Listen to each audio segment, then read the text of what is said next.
Bienvenidos hermanos, soy el pastor Marcelo Sánchez, profesor de la clase de estándares de Westminster 1 y esta es nuestra sexta clase donde vamos a tratar el tema de la caída del ser humano, el pecado y su castigo. Vamos a estar viendo, basados en la confesión de fe de Westminster, cómo el pecado entró al mundo y cuáles son las consecuencias del pecado para nuestras vidas. La tarea para el día de hoy era leer el capítulo 6 de la Confesión de Fe, también el Catecismo Mayor, las preguntas 21 al 29, y en el Catecismo Menor, las preguntas 13 al 19. Voy a comenzar entonces leyendo la Escritura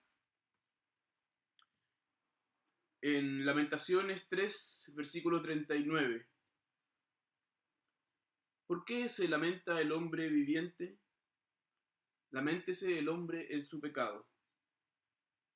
Solamente un versículo que tiene una gran profundidad y una gran aplicación en nuestras vidas. De tantas cosas que nos lamentamos, de las cosas malas que nos pasan, de nuestras necesidades, de nuestras carencias, pero si hay algo de lo cual verdaderamente debamos lamentarnos, algo que verdaderamente debería ponernos tristes, es nuestro propio pecado. La Escritura dice que el pecado causa separación entre Dios y el hombre. El pecado no nos permite glorificar a Dios, no nos permite disfrutar de Dios. El pecado, como decía un amigo pastor, nos emburrece, no nos deja pensar correctamente, nos hace como bestias, dice Asaf en el Salmo 73. Entonces, debemos lamentarnos de nuestro pecado, debemos arrepentirnos de nuestro pecado, debemos pedirle a Dios que Él nos santifique, que no haga odiar nuestro pecado. Debemos entender las consecuencias del pecado en nuestra vida y es para eso que nosotros vamos a estar estudiando entonces durante esta clase la doctrina del pecado. Comienza este capítulo 6 hablándonos acerca de la naturaleza, la causa y el propósito del pecado.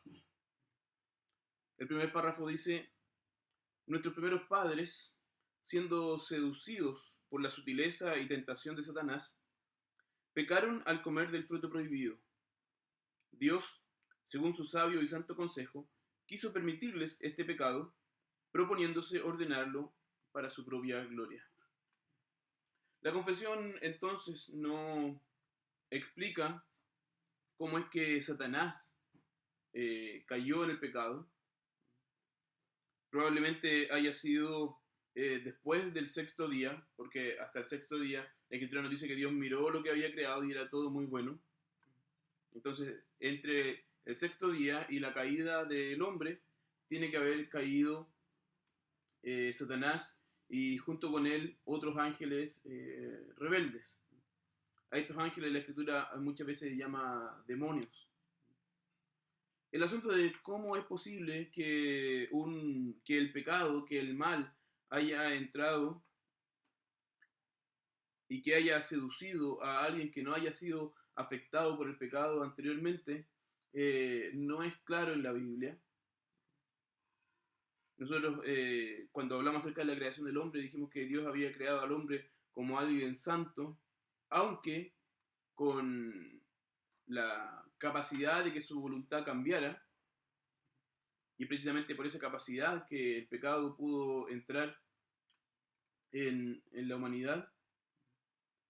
Eh, Sin embargo, nosotros sabemos que Dios no tentó a Satanás a pecar, aunque sí sabemos que Dios ordenó, de hecho, que Satanás pecara y que cayera. Y entonces entendemos que es Satanás quien sedujo y tentó a nuestros padres, a Eva primeramente y también a Adán, para que ellos desobedecieran a Dios. En Génesis 1 nosotros leemos que es la serpiente, pero si vamos al Nuevo Testamento, por ejemplo, en Apocalipsis capítulo 12, nos va a decir que la serpiente antigua es Satanás. Entonces ahí de forma clara nosotros podemos saber que quien tentó a la mujer es Satanás y no simplemente un animal. Aunque es muy probable, ya que el castigo de la serpiente hasta el día de hoy está sobre la serpiente el animal, es muy probable que Satanás haya tomado a una serpiente y actuado por medio de ella, así como poseyendo a la serpiente.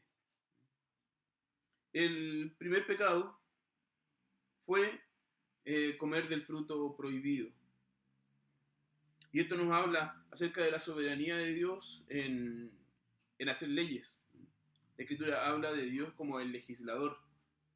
Porque podríamos decir que comer fruta no es en sí mismo un pecado. Pero cuando Dios prohíbe comer esa fruta, se convierte inmediatamente en algo malo. Y el castigo que viene por causa de ese pecado es el castigo soberano que Dios había determinado cuando le dice a Adán que no comiera del fruto del árbol del conocimiento del bien y del mal. Entonces, este conocimiento se refiere a un conocimiento experimental del bien y del mal. Hasta antes de que Adán y Eva comieran de este fruto, ellos no habían experimentado lo que era lo malo, ni habían experimentado, por ejemplo, lo que era la muerte. Sin embargo, ellos sabían lo que era la muerte, porque de hecho Dios mismo les dice que la muerte existe y que la muerte vendría en caso de que ellos comieran de este fruto. Nos dice también la segunda oración del párrafo 1, que Dios desde su sabio, o según su sabio y santo consejo, quiso permitir este pecado, proponiéndose ordenarlo para su propia gloria. Entonces, leemos acá que Dios permite el pecado y que Dios también lo ordena para su propia gloria. Y esto está relacionado con lo que estudiamos anteriormente en cuanto a la doctrina del decreto y en cuanto a la providencia. Nada de lo que ocurre es simplemente una mera permisión de Dios, sino que todo está ordenado por Dios. Cuando la escritura, o sea, cuando la confesión nos dice Dios lo permite, quiere decir que Dios simplemente no, porque Dios podría hacerlo, podría hacer que Adán no peque, pero Dios le permite pecar. Pero al mismo tiempo nosotros debemos entender que el pecado entró en el mundo y que Adán pecó por causa de que Dios lo había ordenado así y todo esto para su propia gloria. Vimos en la clase anterior que todo lo que Dios hace, incluso el pecado, tiene un fin santo y este fin santo, el último de los fines, es su propia gloria. Entonces, Dios permite esta caída, este pecado, para que se cumpliera su plan y su propósito para el mundo creado. Es decir, que nosotros podamos ver la gloria de Dios por medio de Cristo en la obra de salvación de nosotros, de su iglesia. El párrafo 2 habla acerca de el resultado entonces de la caída. Dice que por este pecado cayeron de su rectitud y de su comunión con Dios, y de esta manera quedaron muertos en el pecado y totalmente contaminados en todas las partes y facultades del alma y del cuerpo. Entonces Adán y Eva, y se refiere a ellos este párrafo, por causa de la caída, ellos perdieron su rectitud original. La rectitud, la santidad, la justicia con la cual Dios los había creado fue perdida. Por eso en Eclesiastés 7:29 nosotros leemos que dice: he aquí, solamente esto he hallado, que Dios hizo al hombre recto, pero ellos buscaron muchas perversiones. Entonces, como dijimos cuando hablamos acerca de la creación, Dios creó al hombre a su imagen, y esto se refería a una justicia, a una santidad y a un conocimiento verdadero acerca de Dios. Sin embargo, el hombre, por causa, o Adán y Eva, por causa de la caída, ellos cayeron entonces de la rectitud original, perdieron la rectitud original y perdieron también la comunión con Dios, la comunión que ellos tenían. Recuerdan que después que ellos pecaron, Dios vino al jardín, ellos lo escucharon y se escondieron. Eso no pasaba anteriormente porque ellos disfrutaban de una comunión perfecta, de un compañerismo perfecto con Dios. Pero por causa del pecado, ellos entonces pierden esta comunión con Dios. Y entonces ellos quedaron muertos en el pecado. Efesios 2:1 dice, y Él os dio vida a vosotros cuando estabais muertos en vuestros delitos y pecados. O sea, la caída trajo entonces esta muerte espiritual. La muerte en la Escritura se refiere a separación. Nuestra muerte se refiere a la separación de nuestra alma con nuestro cuerpo. La muerte espiritual, de la cual trajo la caída como una de sus consecuencias, es la muerte, o sea, es la separación entre el hombre y Dios. Entonces el hombre muere espiritualmente, está muerto en sus pecados. Dice que están totalmente contaminados en todas sus partes y facultades del alma, perdón, y del cuerpo. Está entonces totalmente depravado, contaminado. El hombre se vuelve como alguien opuesto a Dios o un enemigo a Dios y también alguien que se opone a la verdad. Eso nos dice Pablo ahí en Romanos 1, cuando dice que el hombre detiene la verdad con su injusticia. Entonces, en el alma, él se transforma en alguien opuesto a Dios y a la verdad. En el cuerpo, y por los efectos del pecado, en el cuerpo viene la muerte, vienen las enfermedades, porque está ya alejado del árbol de la vida. Recuerden que Dios expulsó al hombre del jardín donde estaba el árbol de la vida. Entonces, Adán perdió su rectitud, perdió su comunión con Dios, quedó muerto en el pecado y totalmente contaminado en todas sus partes, tanto del alma como del cuerpo. Es por eso que en la teología hablamos de una depravación que es total. Esto no quiere decir que el hombre, todos los hombres sean todo lo malo que pueden ser. No todos andamos asesinando, violando, abortando, haciendo lo peor que podemos hacer, sino que todo lo que nosotros hacemos ha sido afectado y ensuciado, contaminado con el pecado. Entonces nada de lo que nosotros podemos hacer es en nosotros mismos agradable a Dios. Los párrafos 3 al 5 nos hablan acerca del pecado original. El párrafo 3 nos dice, siendo ellos, Adán y Eva, la raíz de toda la humanidad, la culpa de este pecado fue imputada y la misma muerte en el pecado y la naturaleza corrompida fueron transmitidos a toda la posteridad que desciende de ellos por generación ordinaria. Toda la raza humana proviene de Adán y Eva. O sea, todos nosotros somos familiares teniendo un antepasado común que es o que son Adán y Eva. Y como ellos eran la raíz y eran nuestros representantes en el Edén, cuando hablemos acerca del pacto, en la próxima clase vamos a hablar de Adán como nuestro representante, ya que ellos entonces eran representantes de todos nosotros, la culpa del pecado nos fue imputada a todos nosotros. El pecado, dice, entró en el mundo por un hombre, dice el apóstol Pablo. Por Adán entró en el mundo y en cada uno de los que somos sus descendientes. Entonces la culpa del pecado, dice la confesión, fue imputada a toda la posteridad. ¿Qué quiere decir esto?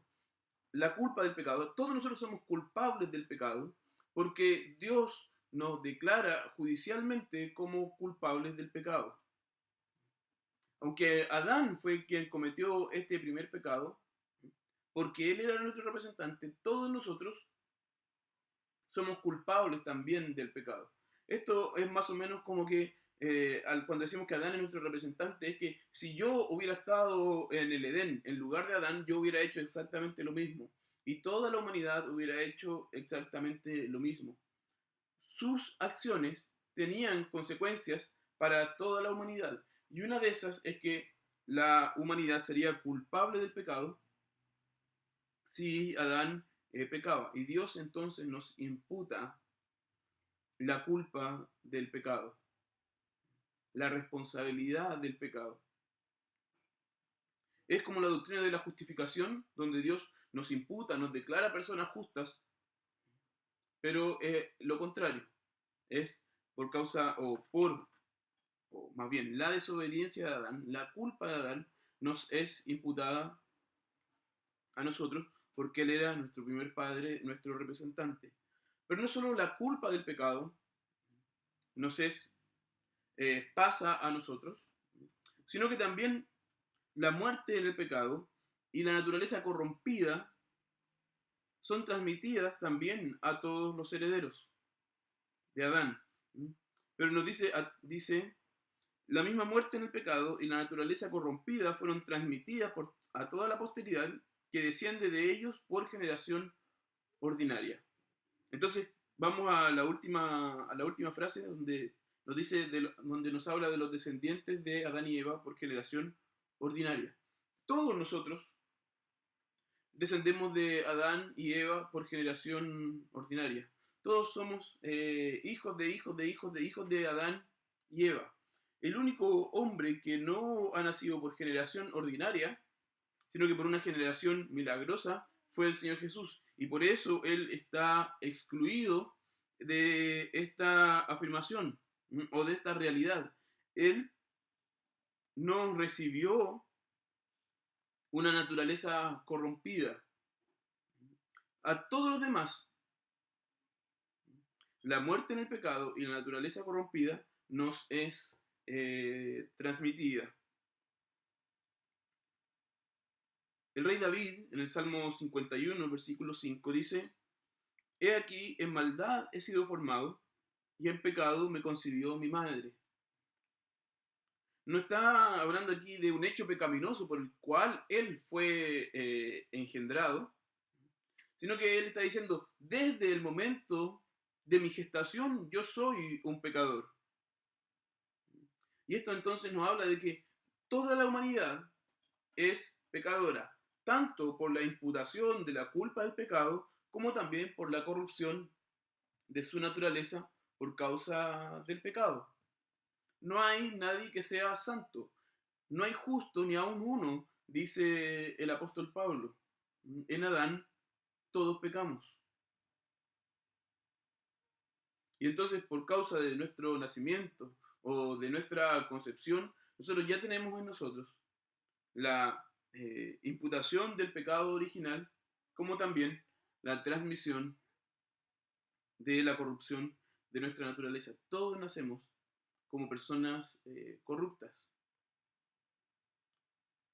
El párrafo 4 dice, de esta corrupción original, por la cual estamos totalmente impedidos, inhabilitados y opuestos a todo bien, y completamente inclinados a todo mal, proceden todas las demás transgresiones. Entonces, como resultado de la corrupción original, vienen nuestros pecados durante toda nuestra vida. Nosotros no somos pecadores porque pecamos, sino que al revés, nosotros pecamos porque somos pecadores, porque nacemos pecadores y nuestro corazón nace con esta tendencia. totalmente impedidos, inhabilitados y opuestos a todo bien, o de forma negativa, completamente inclinados a todo mal. Esa es la naturaleza del hombre. El hombre no puede, porque no tiene la capacidad de hacer el bien. Está opuesto al bien, porque está muerto en sus pecados, porque su naturaleza ha sido corrompida por causa del pecado. Él no puede hacer el bien. Entonces, todos nuestros pecados tienen como origen la corrupción que hemos heredado desde Adán naturalmente. Jesús menciona en varias ocasiones que nuestros pecados nacen de nuestro corazón. En Mateo 15, versículos 1 y 2,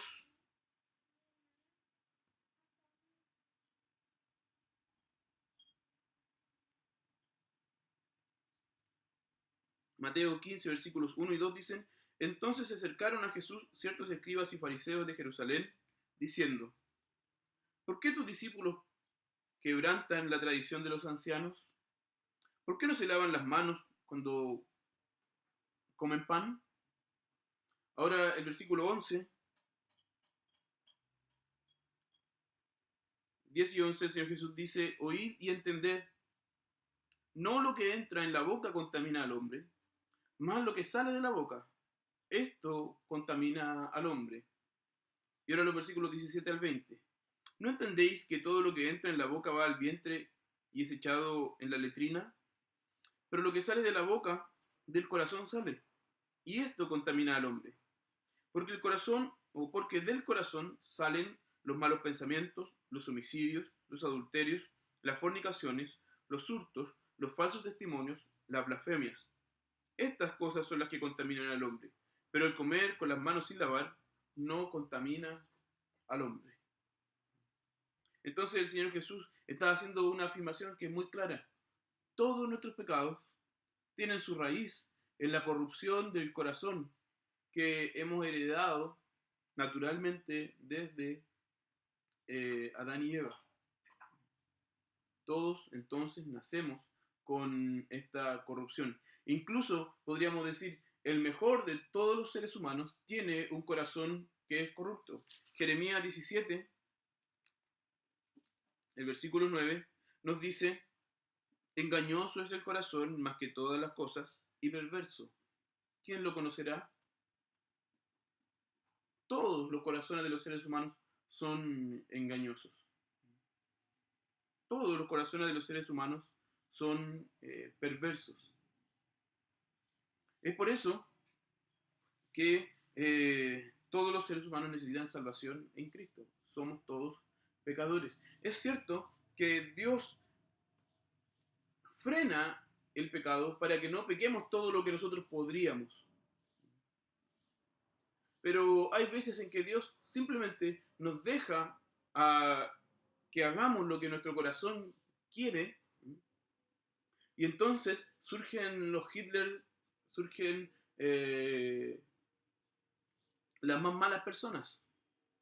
Por lo menos somos todos malos, pero Dios deja que el pecado se exprese más en ciertas personas y la impiedad se exprese externamente más, pero en nuestro corazón somos todos impíos y pecadores, capaces de cometer cualquier mal, porque estamos inclinados por naturaleza a todo bien.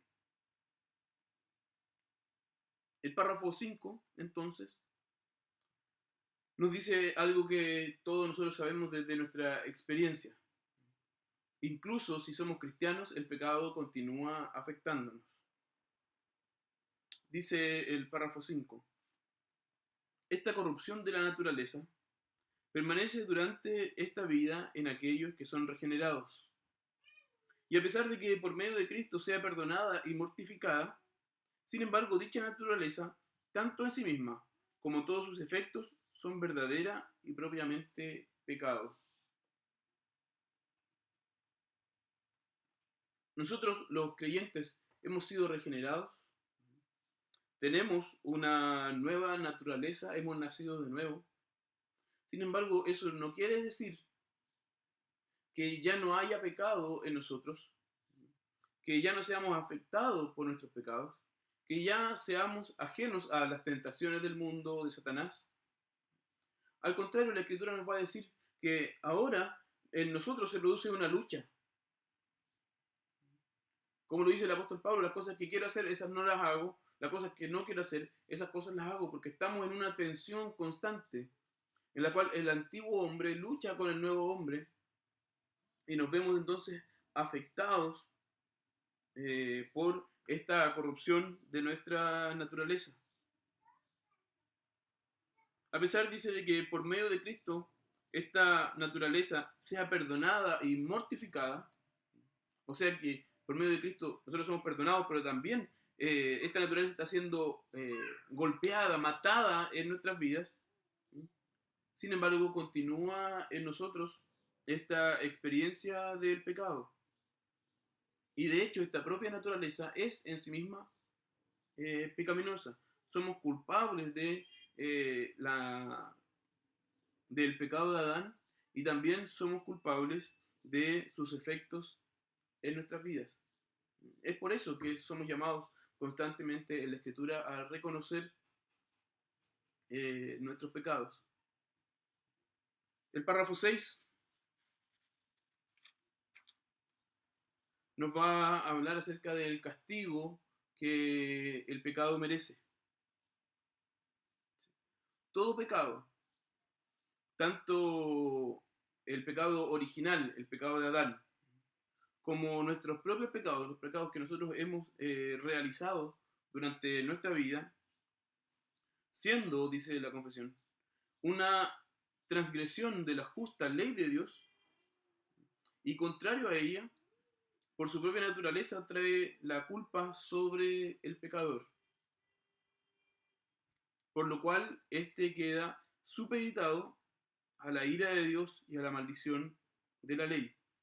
Y de esta manera queda sujeto a la muerte, con todas las miserias espirituales, temporales y eternas.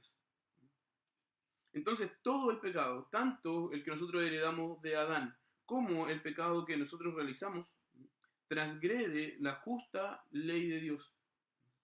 De hecho, la definición de pecado es quebrar la ley de Dios. Entonces, ¿qué es lo que hace que algo sea pecaminoso? Que Dios mandó que no lo hiciéramos. No hay otro criterio sino la ley divina, la voluntad divina. Entonces el pecado es una transgresión de la ley de Dios, es contrario a la ley de Dios, y entonces por esto, porque transgrede la ley de Dios, porque es contrario a la ley de Dios, trae culpa sobre el pecador. Algunas veces nosotros escuchamos que se nos dice, Dios odia el pecado, pero ama al pecador. Y la Escritura no nos va a enseñar eso. La Escritura nos va a decir que Dios odia tanto al pecado como al pecador. Eh, nos habla acerca del mentiroso, que Dios odia al mentiroso. No odia solamente la mentira, sino que también al que comete la mentira. Porque el pecado es una infracción o una transgresión de la ley. En 1 Juan 3:4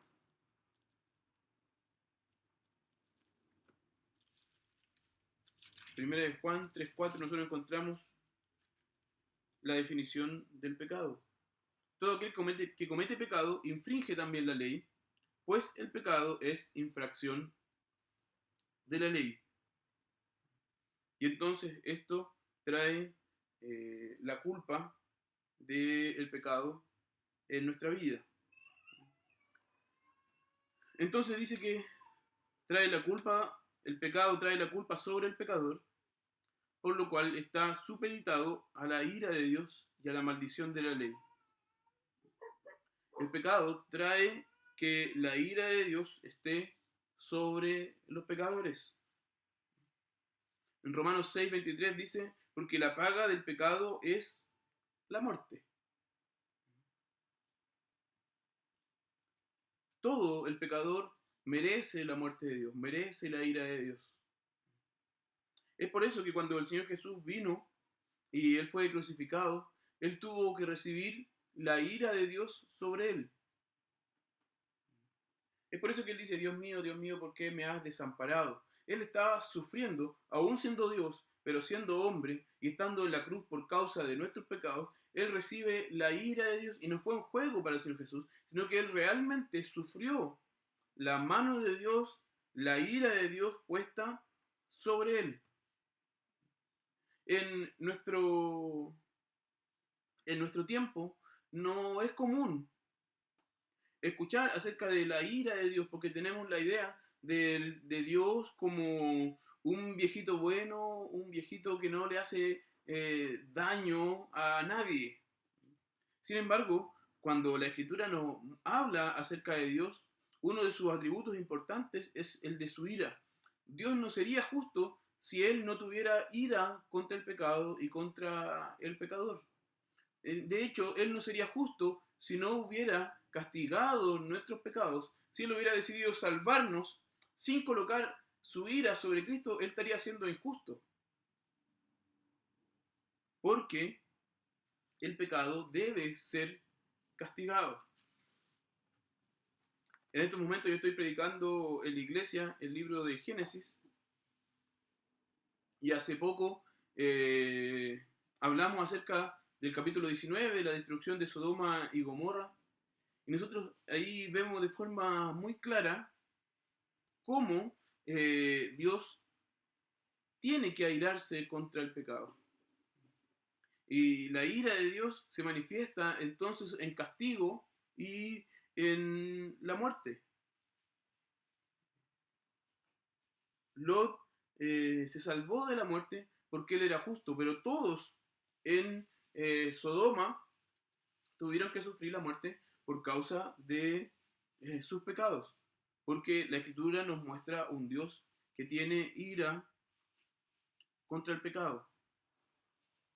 Y el Señor Jesús en varias ocasiones nos recuerda el suceso de Sodoma, también nos habla acerca de la mujer de Lot, para que nosotros estemos atentos al juicio de Dios, porque el juicio de Dios es real, será una realidad cuando el Señor Jesús venga. Hace poco tiempo un pastor muy conocido en Estados Unidos, no recuerdo su nombre, escribió un libro que se llamaba El amor gana, el amor vence, en la cual él decía, al final todas las personas van a ser salvos, porque el principal atributo de Dios es el amor. No va a haber condenación y no va a haber juicio. Rob Bell se llamaba el autor de ese libro. La verdad es que la Escritura nos dice que el pecado trae a nuestras vidas el juicio de Dios. Y esta es parte de la predicación del Evangelio. No podemos predicar el Evangelio sin hablar acerca del juicio de Dios, de la ira que nuestros pecados merecen. El pecador que quiebra la ley de Dios entonces se rebela contra Dios y por lo tanto él es juzgado. Tanto por la ira de Dios se pone sobre él como también la maldición de la ley. Entonces él queda sujeto a la muerte, pero también a todas las miserias espirituales, temporales y eternas. Cuando nosotros leemos la historia de Lot, por ejemplo, vamos a ver cómo, además de la muerte de su señora, nosotros encontramos posteriormente el pecado de sus hijas como una consecuencia tanto espiritual como temporal. En la vida de Lot nosotros encontramos la pobreza de ser un hombre rico y por eso tuvo que separarse de su tío Abraham, que llegó a vivir en una cueva. O sea, su pecado tuvo consecuencias temporales, materiales, pero también el pecado tiene consecuencias eternas. Todo aquel que no se arrepiente de sus pecados, tendrá que pasar el resto de sus días o la eternidad en el infierno, pagando por los pecados, sufriendo la ira de Dios en el infierno. La escritura, o más bien la imagen popular, nos muestra como si Satanás fuera quien estuviera castigando a las personas en el infierno. Pero no es así, la escritura nos va a hablar de Satanás como alguien que está sufriendo el castigo y que nosotros seremos enviados al lugar preparado para Satanás y sus ángeles. O sea, junto con él estaremos siendo castigados, no por Satanás, sino que por Dios mismo. Pues es él quien debe castigar el pecado, porque el pecado es rebelión contra él mismo.